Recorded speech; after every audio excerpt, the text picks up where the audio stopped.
Hello friends, welcome to my channel. কেমন আছেন সবাই? আশা করছি সবাই ভালো আছেন, আমিও ভালো আছি।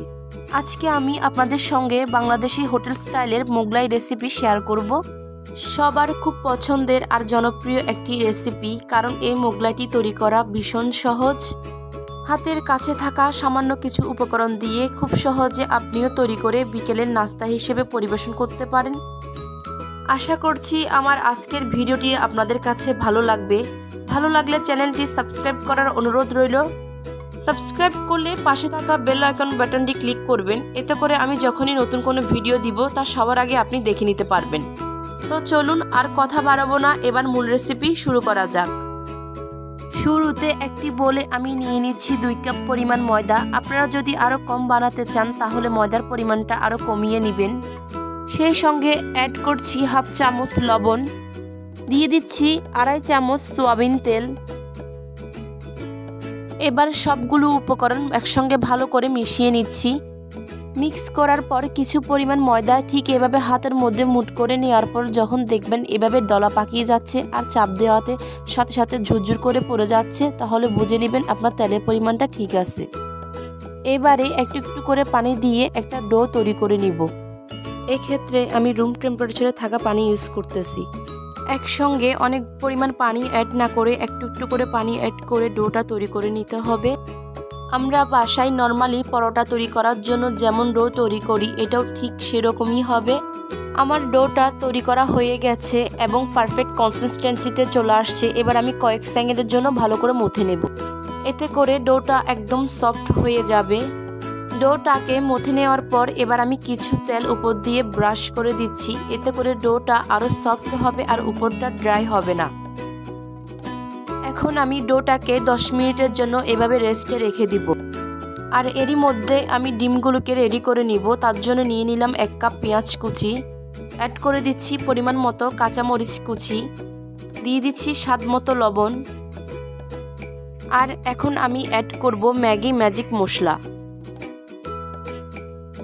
এখন আমি অ্যাড করব 3টা ডিম। এখন সব কিছু ভালো করে মিক্স করে নিব। আমি এখানে মোগলাইয়ের পাশাপাশি অন্য আরেকটি নাস্তা বানাবো, তো তার জন্য আমি এখানে 3টা ডিম নিয়েছি। তো আপনারা যদি শুধু মোগলাই বানান তাহলে সেক্ষেত্রে 2টা ডিম নিলেই হবে। ডিমটা রেডি করা হয়ে গেছে আর সেই সাথে 10 মিনিটও হয়ে গেছে। এবার আমি ঢাকনাটা তুলে নিলাম। 10 মিনিট পর ডোটা কিন্তু অনেকটাই সফট হয়ে গেছে। এটাকে আমি আরও কিছুক্ষণ মথে নিব। এই ডোটা থেকে আমি যতগুলি মোগলাই বানাবো তত ভাগে এই লেচিগুলো আমি আলাদা করে নিব। আমি এখানে 4টা লেচি কেটে নিয়েছি। আপনারা চাইলে লেচিগুলোকে আরও ছোট করে আরও ছোট ছোট মোগলাই বানিয়ে নিতে পারেন। এবার আমি একটা রুটি বানাবো, তার জন্য একটা লেচি নিয়ে নিলাম। লেচিটাকে গোল করার জন্য এভাবে ঘুরিয়ে নিলাম। এখন লেচিটার উপর কিছু ময়দা এভাবে ছড়িয়ে দিলাম। এবার একটা রুটি বেলে নিব। মোগলাই রুটিটা একটু বড়ই হবে। নর্মালি আমরা যেরকম রুটি তৈরি করি তার থেকে কিছুটা বড় হবে। তবে আপনারা চাইলে সেম একইভাবে ছোট রুটি তৈরি করে ছোট ছোট মোগলাই তৈরি করে নিতে পারেন।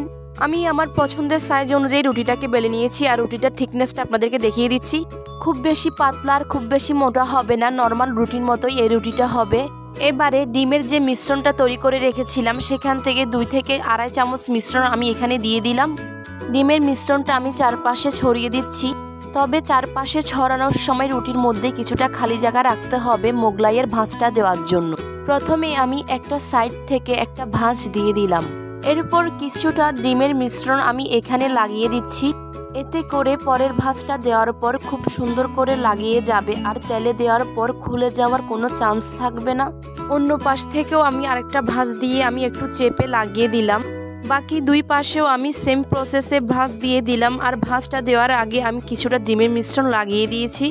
সবগুলো ভাঁজ একটু চেপে লাগিয়ে দিতে হবে যেন তেলে দেওয়ার পরে এই ভাঁজগুলো খুলে না যায়। এবার আমি একটা খুন্তির সাহায্যে খুব সাবধানে এই মোগলাইটাকে হাতে তুলে নিচ্ছি। এবার এটাকে ভাজার পালা। চুলোয় এক পাশে আমি তেলটাকে গরম হওয়ার জন্য বসিয়ে দিয়েছিলাম। এখন এই মোগলাইটাকে খুব সাবধানে আমি তেলে ছেড়ে দিচ্ছি। ছেড়ে দেওয়ার 2 মিনিট পরেই এই মোগলাইটাকে কিন্তু উল্টিয়ে দিতে হবে, কেননা মোগলাইয়ের মধ্যে যে ভাঁজটা দেওয়া হয়েছে সেই ভাঁজটা যদি তেলের মধ্যে থাকে তাহলে মোগলাইয়ের ভাঁজটা খুলে যাওয়ার আর কোনো ভয় থাকে না। তো ফ্রেন্ডস, আমি অফ ক্যামেরায় একটা বানিয়েছিলাম, সেটা আমি তেলে দেওয়ার সময় বাঁকা হয়ে যায়, তো যার কারণে ওটার শেপটা নষ্ট হয়ে গেছে। আর এই মোগলাইটা ভাজার সময় আমি চুলার আঁচটা রেখেছি মিডিয়াম থেকে একটু লো। তো দেখুন আমার মোগলাইটা কিন্তু একটু একটু করে ফুলে উঠেছে। আমি মোগলাইটাকে এপাশ ওপাশ করে ভালো করে ফ্রাই করে নিলাম। আমার মোগলাইটা ফ্রাই করা হয়ে গেছে, এবার এটাকে আমি তুলে নিচ্ছি। আমার একটা মোগলাই বানানো হয়ে গেছে, এভাবে আমি বাকিগুলো বানিয়ে নিব। আর প্রথমে যেটা বানিয়েছিলাম সেটা একটু দেখুন, এটা তেলে দেওয়ার সময় একটু বাঁকা হয়ে যায়, যার কারণে এটার শেপটা নষ্ট হয়ে যায়। তবে চিন্তার কোনো কারণ নেই, আমি যেভাবে দেখিয়ে দিয়েছি ওইভাবে একটু সাবধানে দিলেই কিন্তু আর বাঁকা হওয়ার কোনো চান্স নেই। তো আমি আপনাদেরকে আরেকটা মোগলাইয়ের ভাঁজ দেখিয়ে দিচ্ছি।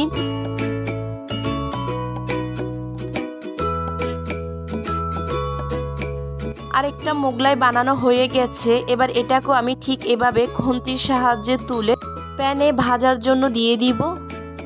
সেম প্রসেসে এটাও ভেজে নিলাম, এবার এটাকেও তুলে নিচ্ছি। তো ফ্রেন্ডস, এভাবেই আমার সবগুলো মোগলাই ভাজা হয়ে গেছে। এখন মোগলাইয়ের ভেতরটা কেটে দেখাচ্ছি।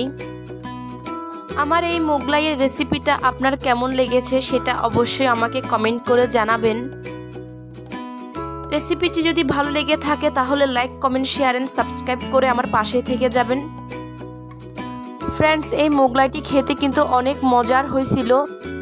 এই যে দেখুন এর ভিতরটা দেখতে কেমন হয়েছে। এটা খেতে একদমই বাংলাদেশি হোটেল স্টাইল মোগলাইয়ের মতোই লাগছিল। তো ফ্রেন্ডস, ভালো থাকবেন, সুস্থ থাকবেন, টাটা।